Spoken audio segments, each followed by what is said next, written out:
Throughout the franchise, FNAF has presented us with a pretty enormous cast of characters, from the dozens of mascot variants in this franchise to the hypothetical kids that would have been born had the events in the series somehow taken a different turn. And although most of these characters get their time to shine, we get to spend no more time with any other character as much as that of Michael Afton. And while Michael's general arc and death as a franchise's protagonist have been well understood by the community for years now, his true character as a person and his personal relationship with his father William has surprisingly remained vague, at best. And then, there is one of his most confusing but still yet most consequential set of actions from the series that has somehow eluded resolution ever since the franchise started.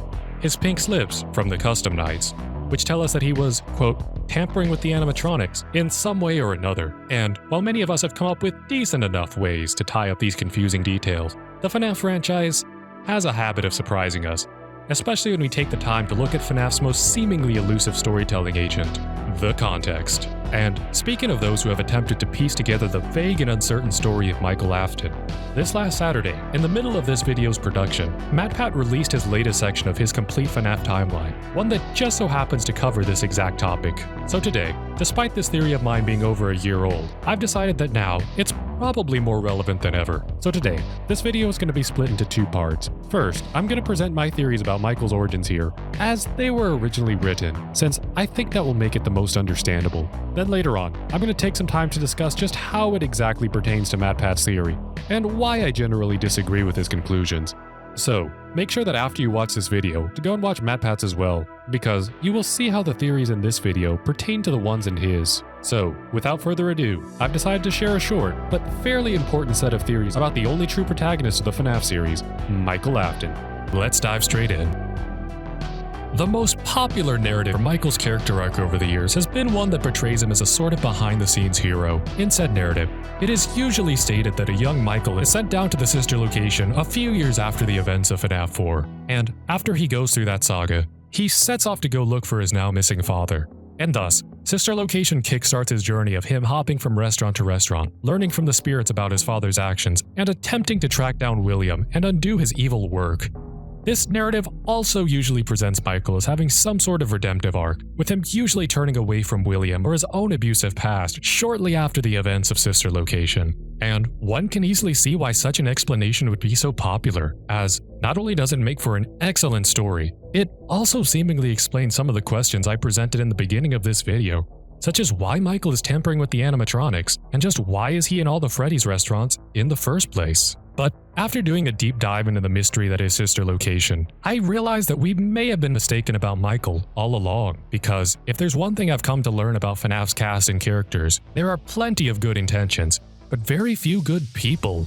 In my aforementioned video about the timeline placement of Sister Location, I determined, based on a score of evidence, that FNAF Sister Location takes place very shortly after the FNAF 1 location closes in late 1993, meaning that William was in the FNAF 1 location, spending the work week that was Follow Me, just weeks to months after Michael got fired for tampering with the animatronics in that location the November of that year. And that one detail I think is pretty crucial to determining Michael's motivation, because if Sister Location takes place after the first 4 FNAF games in 1993, then, obviously, Sister Location couldn't have been the kickstart to Mike's journey that we all thought it was. In addition, that means that, if Sister Location takes place after FNAF 1, Michael is still sympathetic to William after the first 5 games in the series, further putting into question the idea of Michael trying to actively undo his father's work in previous games. Because at the very end of the Sister Location DLC, Michael seems to be sympathetic to his dad. It's very clear that he talks to him with a somber, sort of sonly love in his voice. And he also said that he followed his dad's instructions to free his sister, Circus Baby. And now, since his dad has gone missing, all he wants to do is go find him. And this also means that, by the time Sister Location takes place, Michael is still actively doing William's bidding.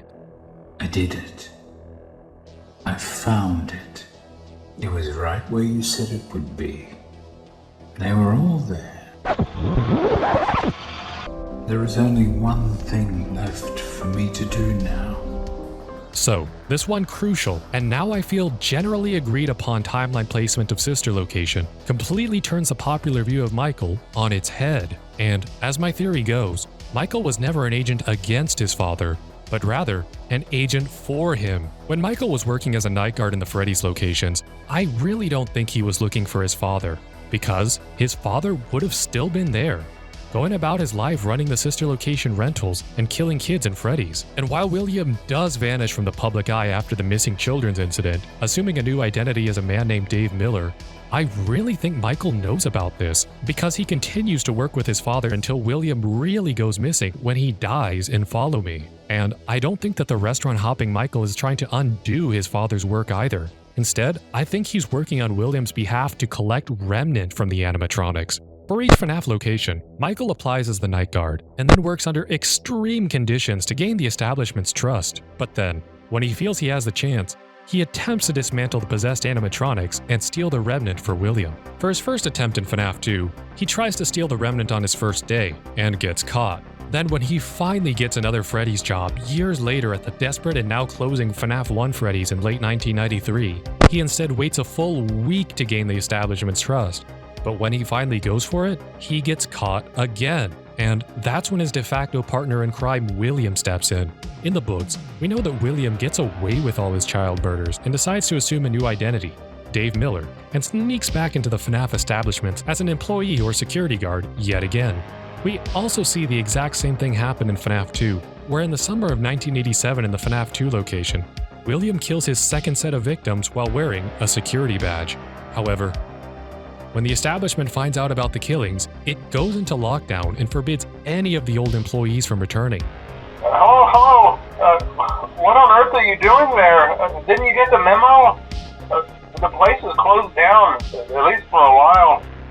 Thus, we can assume that good old Dave Miller was either fired or fled afterwards. That's where Michael comes in, to collect the remnant from the possessed animatronics that William encountered during his killings in that location. And in FNAF 1, the roles are reversed. Now, since William already knows the animatronics of that location are possessed, he sends Michael to collect the remnant first, very likely because he's not willing to put himself in that kind of danger, at least at first. But when Michael fails again and gets fired, William instead chooses to send Michael to deal with Circus Baby, or quite possibly to die in the sister location, depending on how you want to look at it. And William goes to collect the remnant himself. And thus, the famous minigame of Follow Me occurs, and then soon after, sister location, with William ironically dying on the same dangerous job he sent his son to do earlier, and Michael himself meeting a cruel fate while once again doing his father's dirty work.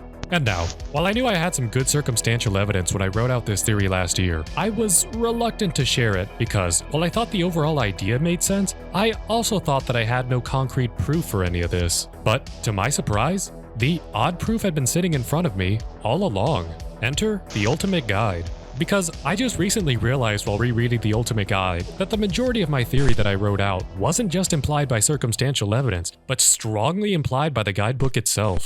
For example, on page 89, the book rather bluntly confirms a, quote, fan theory about the background posters of the FNAF 6 rare screens, saying that they actually represent the family dynamic of the Afton family. The sharp-toothed bear represents the crying child, the clown represents Elizabeth, and the creepy ringmaster guy represents William Afton himself. Pretty straightforward, right?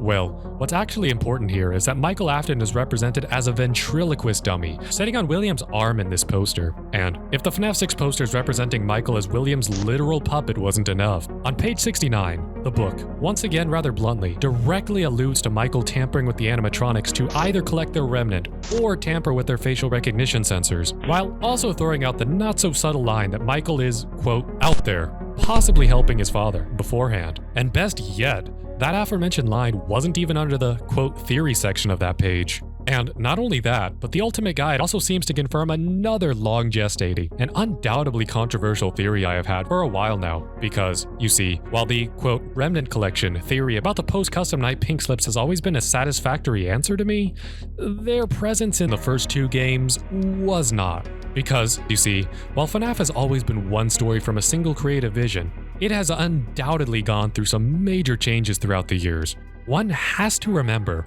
the first FNAF game was originally intended to be standalone. Was Scott believing that he would have to quit game development afterwards? And even better, Scott has also stated that in the days of FNAF 1, the franchise was not originally sci-fi. So, in a nutshell, if FNAF 1 was originally a standalone game without major sci-fi elements, much less the later addition of Remnant, then what was that quote supposed to mean back then? this whole thing about drove me mad to think about, as there were no clear leads or hints in any of the rest of the game. Until suddenly, it finally hit me. This line, which the community took as a serious lore hint for years, was actually just a third wall break about Custom Night. Yep, in typical Scott dad joke fashion, Scott gave us, the player, the option to mess with the animatronic AI after a week well done as a new employee. And then, when we did screw around with the game's AI, we were then punished for cheating, with the game calling out what we did and literally saying that we smelled before kicking us out of the establishment door. And, to my amazement, the ultimate guide just flat out tells us that the pink slip message was referring to the Custom Night. Yup, nobody got it right, so Scott just gave it some actual lore significance and then just flat out told us what it originally meant so that his clever joke wouldn't go to waste. Bravo, Scott. Bravo. And with all of that out of the way, I figured that it was important to move on to a much darker and more controversial note in this saga, as the community seems to be really divided on whether or not William really likes Michael. Some say that he has hated Michael ever since he accidentally killed his brother in 1983. Others still say that while William was a monster, he always loved his children, but was still more than willing to use them whenever he felt necessary. And really, I think that the answer is a mix of both, but not in the way that most people expected.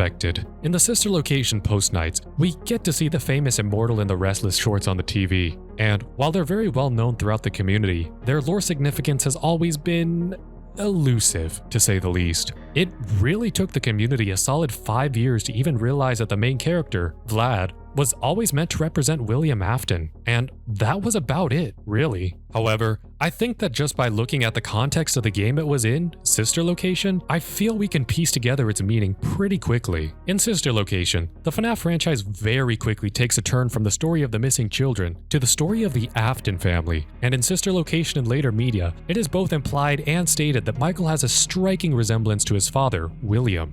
Thus, The Immortal and the Restless, which follows a monster, Vlad, as he feuds over his wife over the legitimacy of their firstborn son, who is clearly an exact copy of Vlad, is a not-so-subtle parallel to the relationship of the Afton family in its early days, with William always disowning his son over irrational concerns that his wife has cheated on him, and it portrays his many struggles in the marriage, which, while temporarily get reconciled, eventually ends in failure. And as controversial as it's going to be for me to say this is all very characteristic of an abusive relationship between William and his family. In the games, William is portrayed as a drunk who abuses his children psychologically, and I think the final silver bullet for this theory is the Fazbear Fright story, What We Found, which is almost a perfect parallel to FNAF 3, and whose main protagonist, who's an almost perfect Michael stand-in named Hudson, has been so physically abused by his stepfather in the story that he literally has nerve damage in his legs. Honestly, I feel like with the constant child murdering and death in this franchise, people have really become desensitized to how aggressively dark and disturbing FNAF really is as a franchise, and how much of a monster William is. You gotta remember, the classic FNAF series is a story based in tragedy, focusing on the horrific atrocities of a monster, the seemingly endless suffering of his victims, and the guilt of his son as he reels with the blood on his own hands, and the endless manipulation by the father that he still loves somehow. This is a dark murder mystery franchise, and there's nothing wrong with that either. The abusive father story is also a staple of the horror genre that Scott grew up watching, and this story, rather tragically, is a story that unfortunately far too many people can relate to in real life, and almost all of us know someone who does firsthand. At this point, we really have to look to ourselves and think, is it really wrong for Scott to depict the evils of man through FNAF's sadistic antagonist? Or is there something wrong with us for trying to justify, idolize, or even fetishize him as a character?